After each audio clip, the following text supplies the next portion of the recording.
بسم الله الرحمن الرحيم. إن الحمد لله نحمده ونستعينه ونستغفره ونعوذ بالله من شرور أنفسنا ومن سيئات أعمالنا. من يهده الله فلا مضل له ومن يضلله فلا هادي له، وأشهد أن لا إله إلا الله وأشهد أن محمدا عبده ورسوله. يا أيها الذين آمنوا اتقوا الله حق تقاته ولا تموتن إلا وأنتم مسلمون. يا أيها الناس اتقوا ربكم الذي خلقكم من نفس واحدة وخلق منها زوجها وبث منهما رجالا كثيرا ونساء، واتقوا الله الذي تساءلون به والأرحام إن الله كان عليكم رقيبا. يا أيها الذين آمنوا اتقوا الله وقولوا قولا سديدا يصلح لكم أعمالكم ويغفر لكم ذنوبكم، ومن يطع الله ورسوله فقد فاز فوزا عظيما. أما بعد، فإن خير الحديث كتاب الله، وخير الهدي هدي محمد صلى الله عليه وسلم، وشر الأمور محدثاتها، وكل محدثة بدعة، وكل بدعة ضلالة، وكل ضلالة في النار. فأعوذ بالله من الشيطان الرجيم. بسم الله الرحمن الرحيم. شهد الله أنه لا إله إلا الله والملائكة وأولو العلم قائما بالقسط لا الہ الا هو العزیز الحکیم. محترم ہمارے علماء کرام اور ہمارے سب سے بڑے محسن محترم، ہمارے یہ طلباء مہمان رسول اور اس شہر یا قرب جوار کے آنے والے ہمارے بزرگوں اور دوستوں، جیسے امیر محترم نے بتایا، یہاں کی داستان سننے کے بعد، خیر پچھمی صاحب مولانا عبدالرحیم ان کی تو داستان بہت پہلے سے جانتے رہے، کچھ اضافہ ہوا، لیکن یہاں آنے کے بعد جو مدرسے کے متعلق سنا اس سے دل باغ بھاگ ہوا، اور زبان سے ہی نکلتا ہے کہ پورے ہندوستان کی بے مثال قربانی ہے جو ہمارے ان گاؤں کے بزرگوں نے دیا ہے. اللہ تعالیٰ ان کے اس سنت حسنہ کو پورے ہندوستان کے ہماری جماعت کے لیے اپنانے اور اس کے اتباع کی توفیق نصیب فرمائے. اگر علماء اور عوام میں اتنی الفت محبت، اتنے خود اعتمادی ہو تو دوستوں وہ جماعت انشاءاللہ بڑی تیزی کے ساتھ ترقی کرتی ہے، اس سب کی خلاص میں بنی ہے. تو ممکن ہے کہ میں تین اعتبار سے گفتگو کروں، کچھ اپنے عزیز طلباء کے لیے اور کچھ ادارے کے لیے، اور اگر کچھ ٹائم ملا تو ہمارے یہ جو علماء کرام وارثان انبیاء ہیں انہیں کے متعلق، لیکن گفتگو مختصر ہوگی کیونکہ یہاں سے پہنچنا بھی ہے، وہاں بھی پروگرام ہے.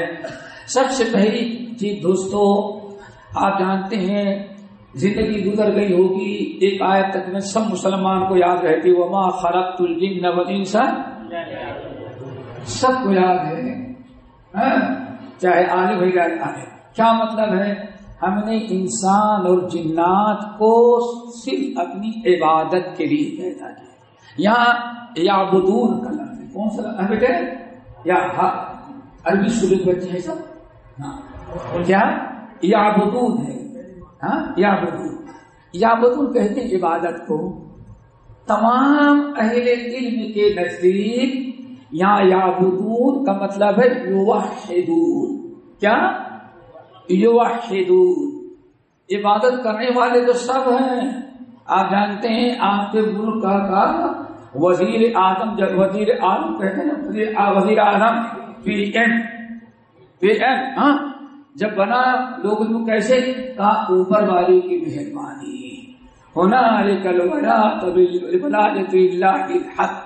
کوئی ایسا انسان نہیں جو اوپر والے کو مانتا نہ ہو، اللہ کوئی دہلیہ ہو دوستو. لیکن وہ بھی کہتا ہے کہ سورا کرم کس کا ہے؟ پی ایم بننے کا. یعنی وہاں بھی اس کو یاد آ رہا ہے اوپر والے مہربانی کیا. اب وہ دوسری چیز کے شکر گزار بنو یا نہ شکر بنو، لیکن اقرار کر لیا تم نے. یوحدون ترجمہ کیا ہوتا ہے؟ وما خلقت الجن والانس الا لیعبدون ای یوحدون، ہم نے سارے انسانوں جناتوں کے اس لیے پیدا کیا کہ تاکہ زمین پر میری توحید کا گن گائیں، توحید پر قائم رہیں۔ پتہ چل گیا ہمارے دنیا میں آنے کا اور اس پوری کائنات کے بنانے کا سب سے بڑا مقصد کیا ہے دوستو؟ اللہ تعالیٰ کی توحید، لا الہ الا اللہ۔ اسی لیے شیخ الاسلام مولانا ثناء اللہ امرتسری رحمۃ اللہ علیہ بڑی پیاری بات کہا کرتے تھے کہ چاند و سورج ہیں ستارے، چاند و سورج اور ستارے ہیں دیا کے واسطے، یہ لہلاتی کھیتیاں تیرے غذا کا واسطے، اور جانور پیدا کیے تیری وفا کے واسطے، یہ سارا جہاں تیرے دیے اور تو خدا کے واسطے۔ ہم جو ہیں اصل میں لیوحدون وما خلقت الجن والانس الا لیعبدون، دنیا میں آنے کا مقصد دوستو توحید ہے، اور اس توحید کے متعلق دو باتیں۔ نمبر ایک، ہم توحید پر قائم رہیں اور توحید کے علمبردار بنے، توحید کی دعوت دیں، یہ ہمارے لیے ہے۔ جب آپ نے سمجھ لیا کہ ہاں ہمارا مین مقصد دنیا میں آنا ہے، توحید پر قائم رہنا، توحید کی دعوت دینا، اب یہ توحید کی دعوت کون دیں گے؟ سورہ آل عمران کی آیت نمبر 18 میں نے پڑھی دوستو۔ اردو سمجھتے ہیں سب، لیکن ہم آپ کی زبان نہیں سمجھتے اردو۔ سورہ آل عمران کی آیت نمبر شہید، آیت نمبر 18، شہید اللہ انہ لا الہ الا اللہ والملائکہ الا ہوا اللہ ہوا، شہید اللہ انہ لا الہ الا ہوا، ہے نا۔ نمبر 2 والملائکۃ، نمبر 3 وَأُولُو الْعِلْمِ، بس اسٹاپ کر لو تھوڑا سا۔ شہید اللہ انہ لا الہ الا ہوا، اللہ نے گواہی دے دیا، اعلان کر دیا کہ اللہ کے علاوہ کوئی عبادت کے لائق، کہاں دیا؟ عرش پر۔ کہاں دیا؟ عرش پر۔ نمبر 2 والملائکۃ، اور اللہ کے سارے فرشتوں نے بھی گواہی دیا کہ اللہ ایک ہے، اللہ وحدہ لا شریک ہے۔ فرشتوں نے کہاں کیا؟ جو فرشتے اللہ تعالیٰ کا عرش اٹھائے ہیں ہر وقت ہیں، جو ملائکۃ المکرمون ہیں وہ ہیں، جبرائیل ہیں، سارے فرشتوں نے کیا دیا۔ 2 گواہیاں ہو گئی، تیسری گواہی وَأُولُو الْعِلْمِ، اور علماء علم والے۔ اب سوال ہے، اللہ نے عرش دیا، فرشتوں نے عرش پر دیا، اس سرزمین پر اللہ تعالی کی ایک گواہی کا اعلان کرنے والے کون ہوں گے؟ وَأُولُو الْعِلْمِ قَائِمًا بِالْقِسْطِ، اللہ نے ایک مرتبہ اعلان کر دیا، فرشتوں نے توحید کا اقرار کر لیا، واقعی لا الہ الا اللہ۔ اس سرزمین پر آسمان کے نیچے سوال ہے کہ توحید پر کون قائم ہوگا، توحید کی دعوت کون دے گا؟ وَأُولُو الْعِلْمِ قَائِمًا بِالْقِسْطِ، اور یہ علم والے جو ہیں یہ قیامت تک ڈٹے رہیں گے، قائمًا بالقسط، عدل انصاف کے ساتھ توحید کی دعوت دینے کے لیے یہ علماء اس سرزمین پر قائم رہیں گے، اور دن رات 24 گھنٹے ہر وقت توحید کا گن گاتے رہیں گے۔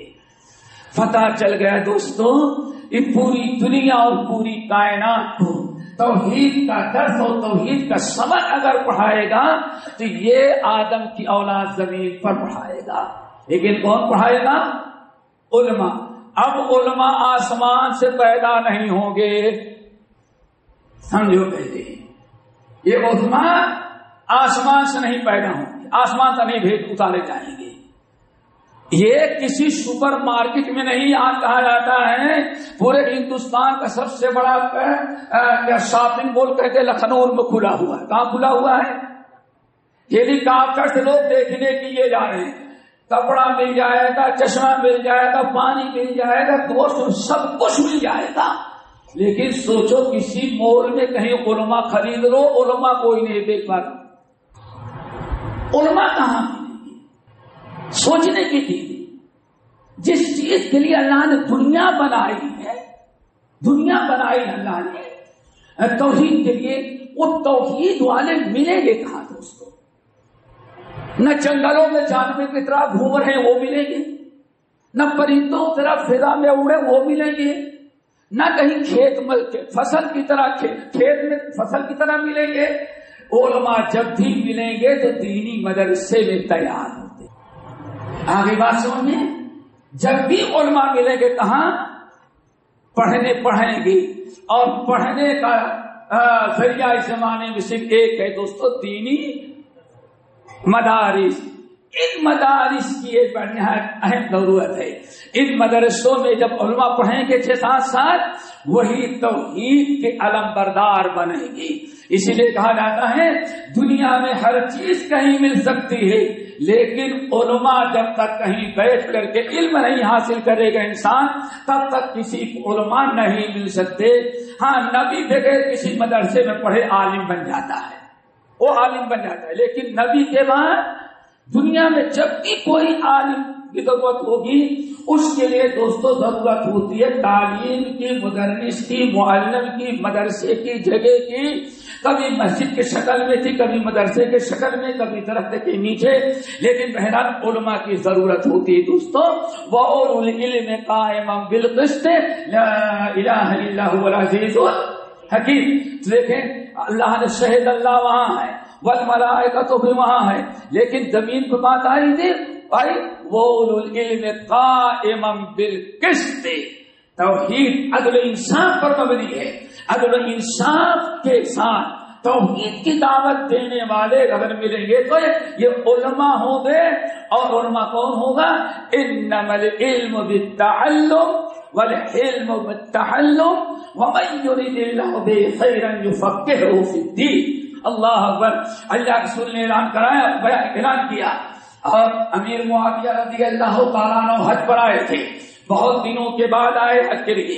حج کے بعد مدینہ طیبہ آئے، چونکہ اس وقت پوری دنیا کے مسلمانوں کے امیر تھے. مصالحت ہو جانے کے بعد منبر رسول پر کھڑے ہو کر کے دنیا کے آئے ہوئے حجاج اور مدینے کی زیارت کرنے والوں کو خطاب کرتے ہوئے منبر رسول سے اعلان کیا تھا، اے دنیا کے آئے ہوئے مسلمانوں اور اے مدینے کی زیارت کرنے والے مسلمانوں اور یہاں کے باشندوں، یاد رکھنا دین سیکھنے سکھانے کا انتظام کرنا. کیوں؟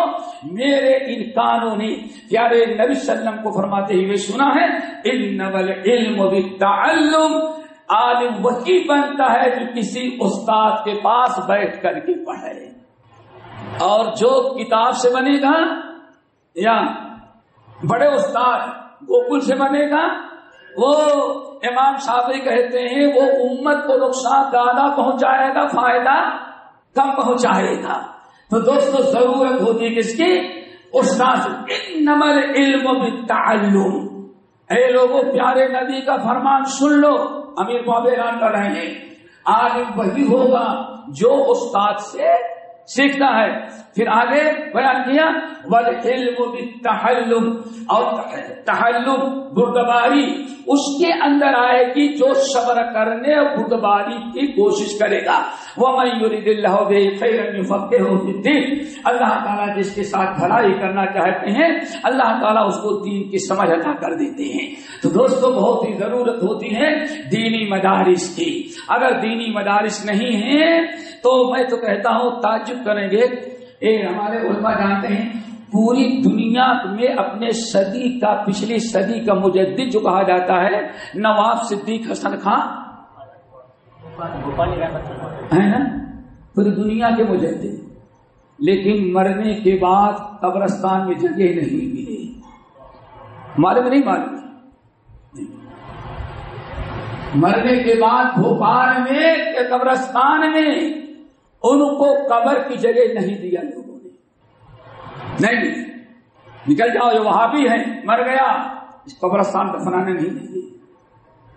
پورے بھوپال کے قبرستان کو دیکھ ڈالو، آج تک ان کی قبر کو نہیں بتا سکتا. ان کی بیٹی نے انگریز حکومت میں کیس کیا تو کیس لڑنے کے بعد آیا کہ یہاں فلاں جگہ ان کی قبرستان میں فلاں جگہ ان کی قبر بناؤ، اس لیے آج قبرستان کے باہر ایک دور ان کی جگہ۔ سوال یہ ہے، میں کہتا ہوں دوستو کہ اتنا بڑا عالم، پوری دنیا کا سب سے بڑا مرکز بغداد وہاں بھوپال، لیکن آج ایک چھوٹی سے مسجد ایک کنارے ہے، ورنہ کوئی لیڈیز مسجد بھی نہیں وہاں بھوپال میں۔ کیوں دوستو؟ سب کچھ تھا لیکن کوئی دارالعلوم نہیں تھا۔ اگر کوئی دارالعلوم ہوتا جو کسی کمیٹی کے تحت ہوتا، ذمہ داروں کے تحت ہوتا، اس کی کوئی کمیٹی ہوتی تو شاید وہ دارالعلوم آج تک قائم رہتا، اور ممکن ہے کہ سینکڑوں اہل حدیث مسجدیں وہاں ہوتی۔ ہم یہ کہتے ہیں جہاں دینی مدارس نہیں ہوں گے وہاں اہل حدیثوں کا تحفظ اور بقا بہت مشکل ہو جاتا ہے دوستو۔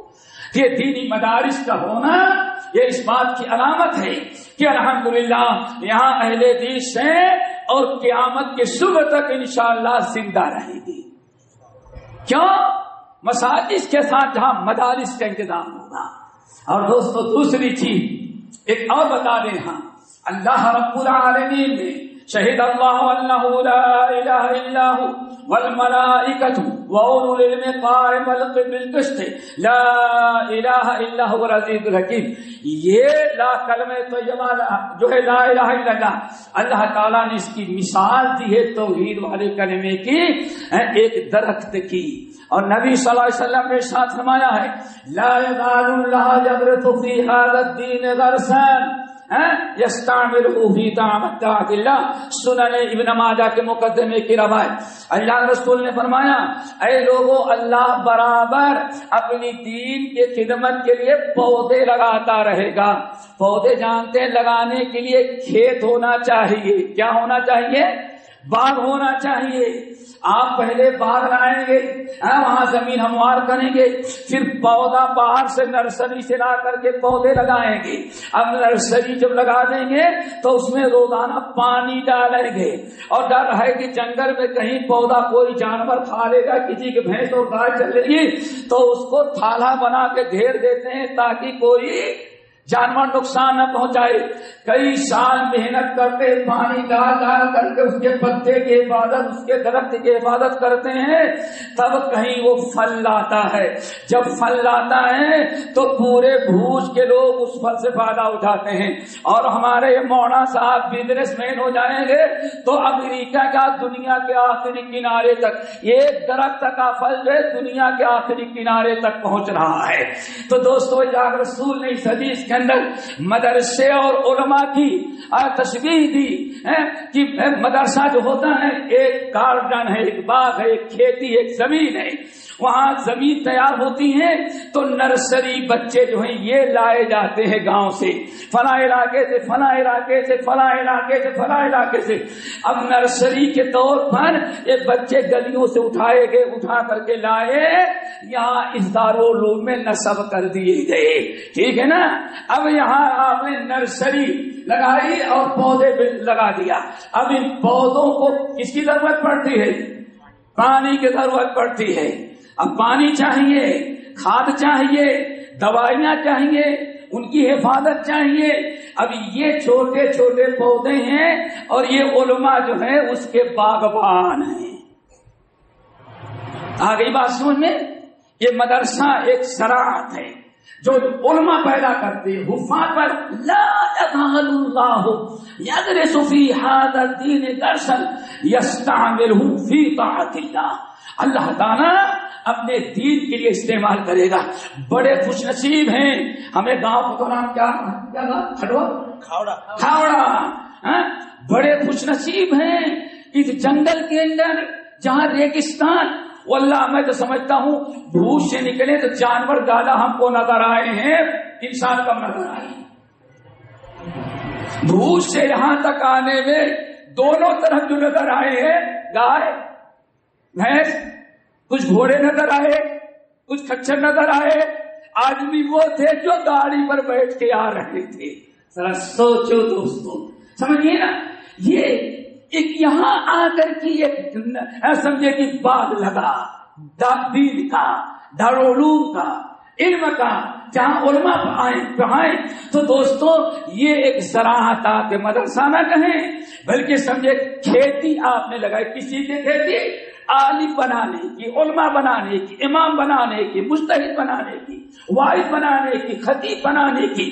اور انشاءاللہ اخلاص ہے تو یہی ہوگا. دارالعلوم یہاں رہے گا، باغیچہ یہاں ہوگا، لیکن اس کے پھل انشاءاللہ دنیا کے آخری کنارے تک جائیں گے. کیا خیال ہے؟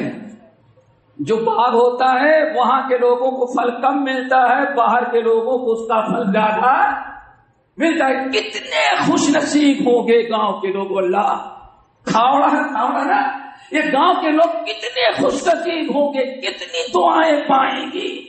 آپ کے مدرسے کے فارغی اگر اچھی قرات کریں گی تو پوچھا جائے گا اچھی قرات تم نے کہاں سے سیکھی؟ کھاوڑا کے اندر یا کھاوڑا کے اندر ایک مدرسہ ہے، وہاں میں نے کسی عالم نے اچھی تقریر کی، اس کا نام ہوگا، پوچھے گا کہاں پڑھا ہے؟ ہم نے فلاں جگہ سلفیہ میں پڑھا ہے. نام آپ کا ہوگا، شہرت آپ کو ملے گی، اجر و آپ ملے. کیوں؟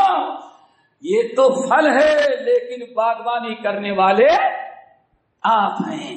کتنا بڑا اجر و ثواب کا معاملہ ہے دوستو. اس لیے بہت ہی پر دل لگی، دلچسپی کے ساتھ اور منت منے کی خدمت سلطان ہمی کنی منت شناختو کی بخدمت کا بداشتن. اس پر آپ کو خوش ہونا چاہیے، گاؤں کے لوگوں کو خوش ہونا چاہیے، اور جن علماء کے حصول پہ کام کیا گیا ہے ان کو اللہ تعالیٰ کا شکر ادا کرنا چاہیے کہ ثم اورثنا الکتاب الذین اصطفینا من عبادنا. اللہ رب العالمین نے پورے ملک کے صوبے کے لوگوں کو چھوڑ کر کے اس دارالعلوم کی خدمت کے لیے اللہ نے آپ کو منتخب کیا ہے. منت منے کی خدمت سلطان ہمی کنی منت شناختو کی بخدمت بداشتک. اس پر اللہ تعالیٰ کا شکر ادا ہونا چاہیے. یہ بہت بڑی نعمت ہے. ہمیں ایک حدیث یاد آئی، سنا دوں کہ چھوڑ دوں؟ سنیں گے؟ اللہ اکبر. دو بھائی تھے، دو بھائی سگے تھے، ماشاءاللہ سگے بھائی. ترمذی کی حدیث علماء نے پڑھ گیا، سنایا ہوگا علماء نے. دو سگے بھائی تھے ماشاءاللہ، ایک بڑا ایک چھوٹا. حدیث کے راوی انس بن مالک رضی اللہ تعالیٰ کہتے ہیں کہ ایک بھای صبح اٹھتا، کبھی ناشتہ کیا کبھی بغیر ناشتہ، اس کو علم حاصل کرنے کا بڑا شوق تھا. وہ چلا آتا نبی صلی اللہ علیہ وسلم کی مجلس میں بیٹھ جاتا. دن بھر وہ بیچارہ وہیں دینی مجلس میں بیٹھا رہتا، سنتا، یاد کرتا، حدیثیں یاد کرتا، قرآن حفظ کرنا کرتا، نبی صلی اللہ علیہ وسلم کی باتیں یاد کرتا، فتاوی یاد کرتا. اللہ رسول نہ رہتے تو ابوبکر عمر سے ملتا 24 گھنٹے، روزانہ اٹھ کے آ جائے. وہ بھائی جو تھا دوسرا، وہ اپنے کاروبار دیکھتا، اس کو علم حاصل کرنے کو اتنا شوق نہیں تھا. صحابی تھے لیکن شوق کم تھا. وہ کیا کرتے، اپنے باغ میں گئے، کھجور میں پانی ڈالا، جانور کو پانی ملایا، بازار گئے، اپنے گھر کا سودا سلوک خرید کے لاتے. جب یہ اپنے باغ میں جاتے پانی ڈالنے کے لیے تو سوچتے یہ بھائی تو بیوقوف نکل گیا، وہ کہاں جا کے بیٹھ جاتا ہے، اس کو کوئی کام ہی نہیں، نہ بیوی کی فکر، نہ بچوں کی فکر، نہ کام کی فکر، نہ پورا ملا نکل گیا. چلا گیا وہاں، وہ اپنا بیٹھا رہتا، کہتا چلو اس کے کھیت میں پانی ڈال دو، ہے تو بھائی اپنا. اگر وہ نکما نکل گیا تو ہمارا نصیب ہے، کم سے کم اس کی بچے جو ہیں ہمارے بھتیجے ہیں، بیوی ہماری بھابھی ہے، چلو اپنے کھیت میں پانی ڈالتے، اس کے کھیت میں پانی ڈال دیں.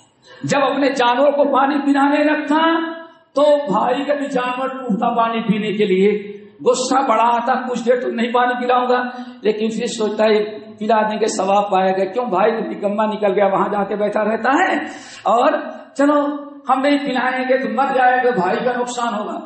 ایک عرصے تک بھائی کا پورا کام دیکھتا رہا، اپنا بھی کام سنبھالتا اور اپنے بھائی. لیکن ایک دن بڑا غصہ آیا، کم کو بتاتے ہیں، گیا غصے میں اپنا کام دھندا چھوڑا، بڑے غصے میں اللہ رسول صلی اللہ علیہ وسلم کے پاس گیا تو دیکھا بھائی بیٹھا یاد کر رہا تھا، کچھ حدیثیں یاد کر رہا ہے، کچھ قرآن یاد کر رہا ہے، کچھ فتاوی یاد کر رہا ہے. السلام علیکم. وعلیکم السلام. یا رسول اللہ، یہ میرا بھائی، اس کو کچھ کام دھندا نہیں، صبح ہوئی بیوی چھوڑا بچوں کو چھوڑا آپ کے پاس آ کے بیٹھے بھگائیں اس کو کچھ اپنا کاروبار دیکھیں. کیا ہوا؟ اللہ سن میں اپنا کاروبار دیکھوں کس کا دیکھوں. ایک زمانے تک تو اس کا کاروبار سنبھالا, اب میں ہاتھ اٹھا لیا, میں اس کی بیوی بچوں کی اور اس کے جانوروں کی مویشی کی کوئی خبر گیری نہیں کرا. یہ جانے مرے یا جیے ہم کوئی پرواہ نہیں کرتے, اس ذمہ داری کو بھگائیے. اللہ سے فرمایا یہی اتنا ہے کہا کہ ہاں. اللہ سے مسکرایا اور فرمایا میاں یہ جو دین سیکھ رہا ہے یہی چھوڑ دو, سیکھنے دو. لعلک ترزق بھی, کیا تمہیں پتا نہیں ہے یہ یہاں آ کے علم سیکھتا ہے, اسی کے علم سیکھنے کی برکت سے اللہ تعالیٰ نے آج تک میرے رزق میں برکت دے رکھا. دوستو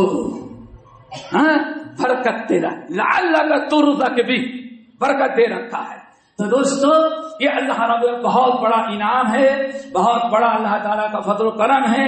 اللہ تعالیٰ نے آپ حضرات کو اس کے لیے منتخب کیا. اور دوسری چیز جو بڑی بے مثال, میں نے کہا کہ ہمارے جو علماء کمیٹی ہے, علماء کی جماعت, الحمدللہ سب پڑھے لکھے ہیں, ان کو کچھ کہنا نہیں ہے. بس ایک چیز ہم بتائیں گے, یہ اپنے محسنین ہمارے جو ذمہ دار آج تک مدرسہ چلاتے رہے ان کو اصل سمجھیں کہ انہیں قربانی دی ہے 20-22 سال, ان کی بھی قدر کریں. اور آپ حضرات کہے کہ بھائی ہم بوڑھے ہو گئے نہیں سنبھالے تو ہم نے علماء کو دے دیا, لیکن دونوں کا رشتہ خراب نہ ہو, دونوں کا تعلق اپنی جگہ پر برقرار رہے. کیوں؟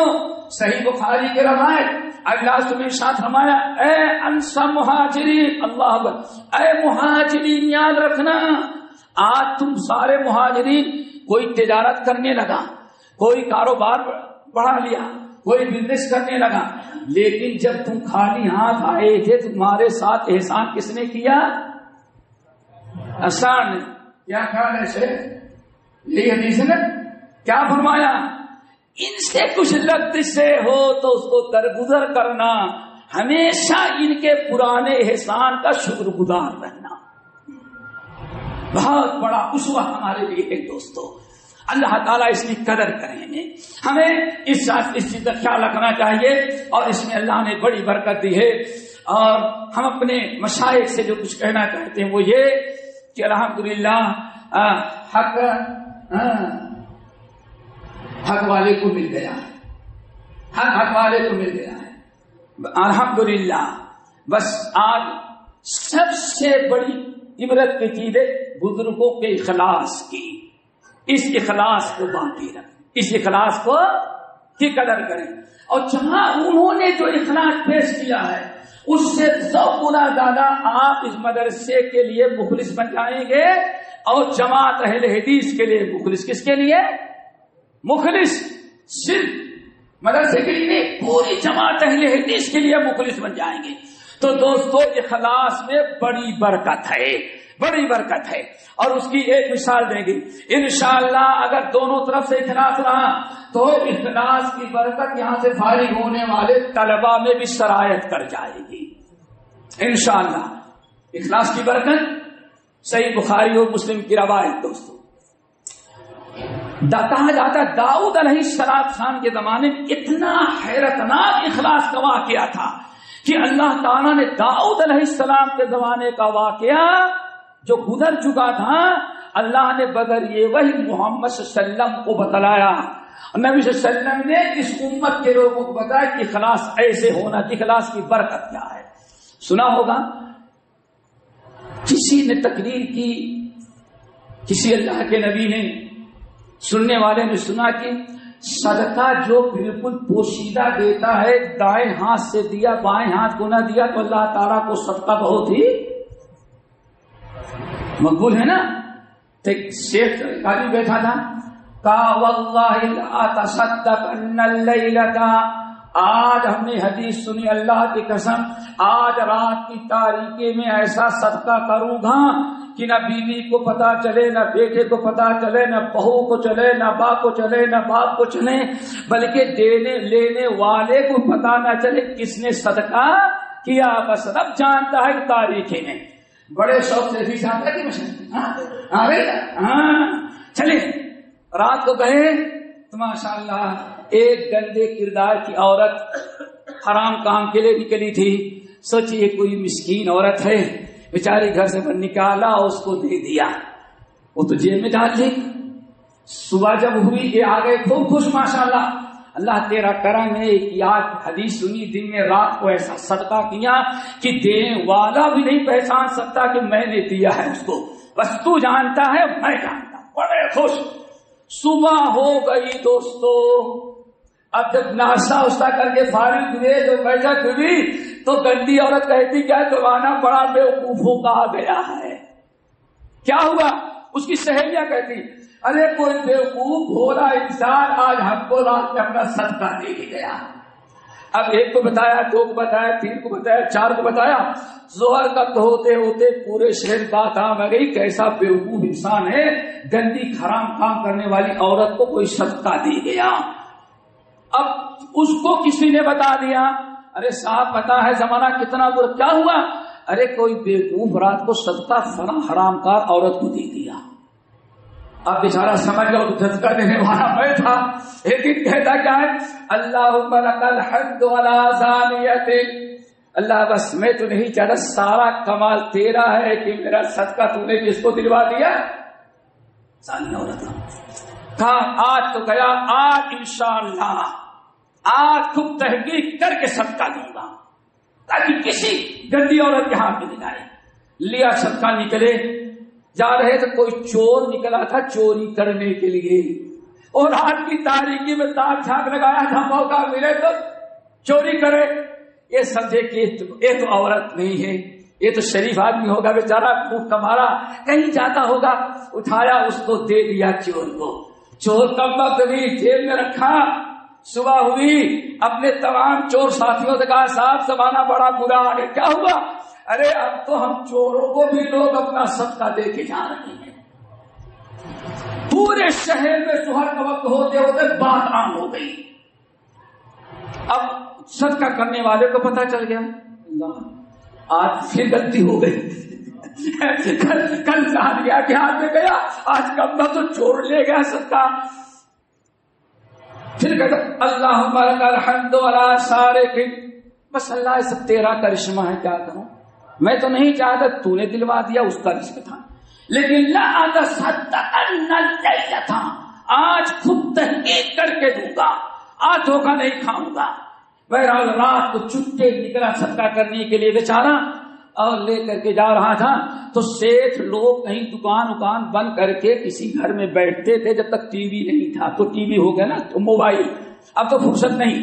وہ بیچارے رات میں بیٹھے اور رات گزر جانے کے بعد آدھی رات ختم ہو گئی. اب میں نے اپنے گھر جا رہے تھے تو ایک شیخ صاحب گزرے ادھر سے, وہ دیکھتا ہے نہ عورت ہے نہ کوئی معمولی آدمی, نہ ذرا چور بھی نہیں. یہ تو بالکل 100% ہمارا صدقہ اچھے انسان کو جائے گا.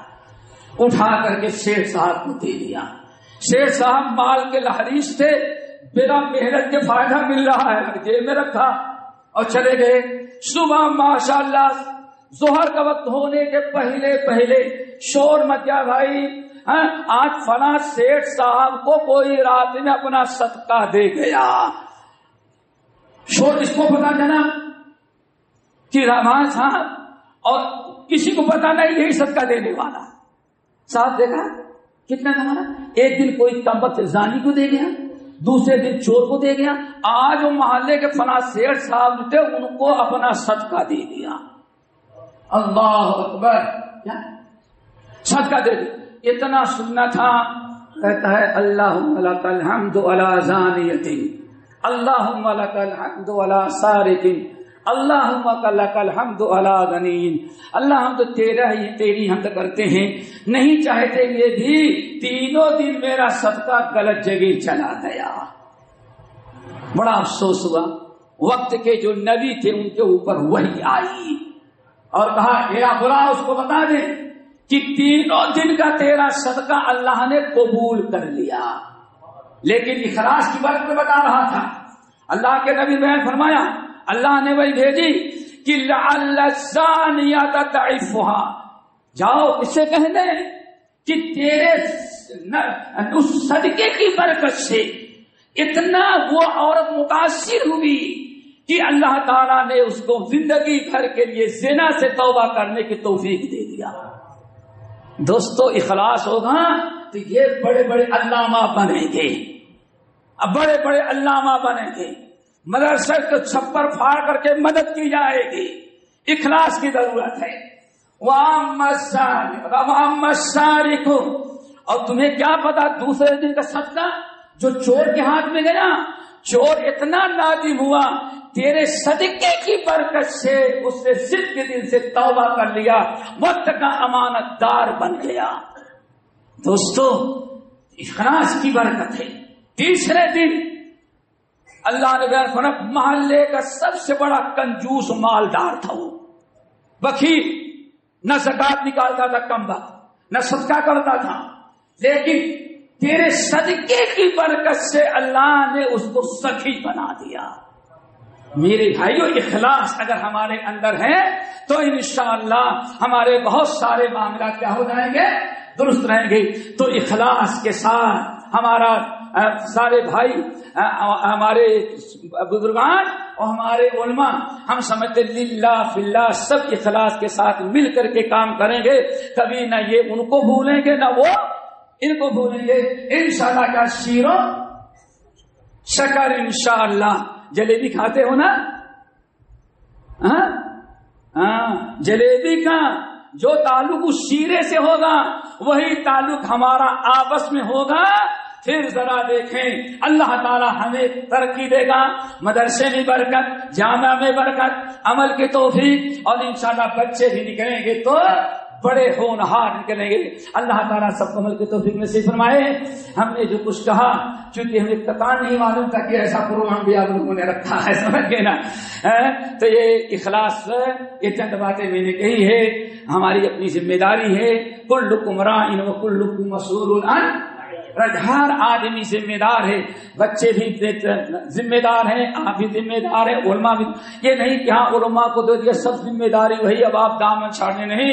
کم سے کم بیٹھے بیٹھے دعا کریں کہ اللہ رب العالمین ادارے کو اچھا سے اچھا بنا دے.